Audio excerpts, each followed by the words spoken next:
জামুগুৰিহাটত শংকৰদেৱ সংঘৰ ৯৫ সংখ্যক কেন্দ্ৰীয় অধিৱেশন। কন্যকা কৃষিপামতো এতিয়া এই অধিৱেশনৰ ব্যস্ততা।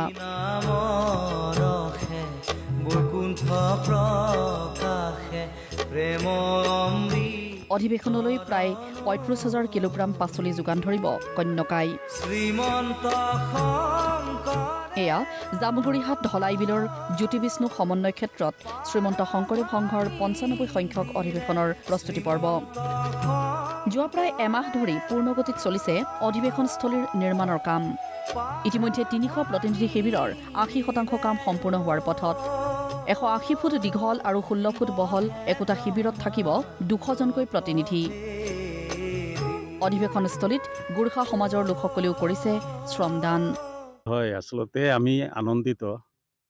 আমি যে এটা দায়িত্ব পাইছোঁ ইয়াত, এটা বৃহৎ অনুষ্ঠান এটা ৯৫ সংখ্যক শ্ৰীমন্ত শংকৰদেৱ সংঘৰ যি অধিৱেশন ৬, ৭, ৮ ফেব্ৰুৱাৰীত হ'ব, ইয়াতে আমি গোৰ্খা জনগোষ্ঠীৰ হৈ সামান্য এটা অৰিহণা যোগাবৰ কাৰণে আমি এটা সুযোগ পালোঁ। গতিকে আমি আচলতে শিবিৰ কমিটিয়ে হওক বা মূল কমিটি যিটো আমাৰ শংকৰদেৱ সংঘ অধিৱেশনৰ সেই মূল কমিটিকো আমি ধন্যবাদ জনাইছোঁ যে আমি এটা সমন্বয়ৰ বাৰ্তা ইয়াৰ মাজেদি লৈ যাব বিচাৰিছোঁ।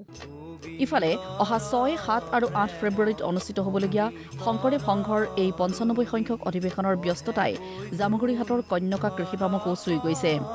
কিয়নো কন্যকা কৃষিপামে অধিৱেশনলৈ বুলি যোগান ধৰিব প্ৰয়োজনীয় পাচলি। কৃষি পামখনে যোগান ধৰিব ৩৫,০০০ কিলোগ্ৰাম পাচলি।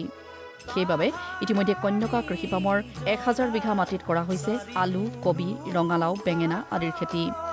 অকল পাচলিয়ে নহয়, চাউলো যোগান ধৰিব কন্যকাই।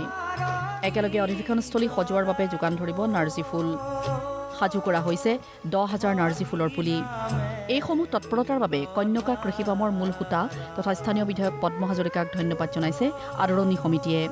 এইটো আটাইতকৈ গুৰুত্বপূৰ্ণ কথা, আটাইতকৈ ভাল কথা যে এগৰাকী বিধায়ক শ্ৰদ্ধাৰ পদ্ম হাজৰিকাদেৱে এই লক্ষ লক্ষ ভকতক খুৱাবৰ কাৰণে, আপ্যায়ন কৰিবৰ কাৰণে তেখেতে জৈৱিক পদ্ধতিৰে শাক পাচলি উৎপাদন কৰিছে। আজি পদ্ম হাজৰিকাদেৱে যে এনেধৰণৰ এটা পদক্ষেপ লৈছে, সেইটো আমাৰ কাৰণে অত্যন্ত গুৰুত্বপূৰ্ণ কথা। তেখেতক মই ধন্যবাদ আৰু কৃতজ্ঞতা জনাইছোঁ।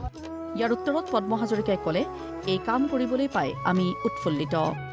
আমি যিটো আশাৰে কবি, আলু, বিলাহী এইবিলাক কৰিছোঁ, ভালেই হৈছে। ইপিনে আমাক গৰু খুঁটিও ৰেডি আছে কৰি মেলি, যে আমি যদি কন্যাকাই বলে নোৱাৰোঁ, গৰু খুঁটিয়ে তাৰপৰা অৰ্গেনিক পদ্ধতিৰে কৰা খেতিৰ আৰু আমাৰ গড়েহাগিৰ পৰা চাৰিআলিৰ কৰিছে, বিভিন্ন জেগাৰ পৰা কৰিছে, তেজপুৰৰ বৰচলাৰ পৰা বোলে কৰিছে। তেওঁলোকে গুৰুজনাৰ অধিৱেশনৰ নামতে খেতি বাতি কৰিছে, শাক চব্জি খেতি বাতি কৰিছে। আনকি আমাৰ যে এই আপোনালোকৰ এই ফণীন্দ্ৰহঁত ৰিপৰ্টাৰ, তেওঁলোকেও কবি, আপোনালোকে চাবগৈ ফটো মাৰিব, কবিয়ে আলুৱে তেওঁলোকে বিলাহীও কৰিছে। তেওঁলোকে বিনা পইচাত দিম বুলি ইয়াত লিখিতভাৱে জনাই থৈ গৈছে। উল্লেখ্য, শংকৰদেৱ সংঘৰ অধিৱেশনত সমবেত হ'ব কেইবালাখ ভকত বৈষ্ণৱ আই মাতৃ। জামুগুৰিহাটৰ পৰা তপন ডেকাৰ ৰিপৰ্ট, প্ৰতিদিন টাইম।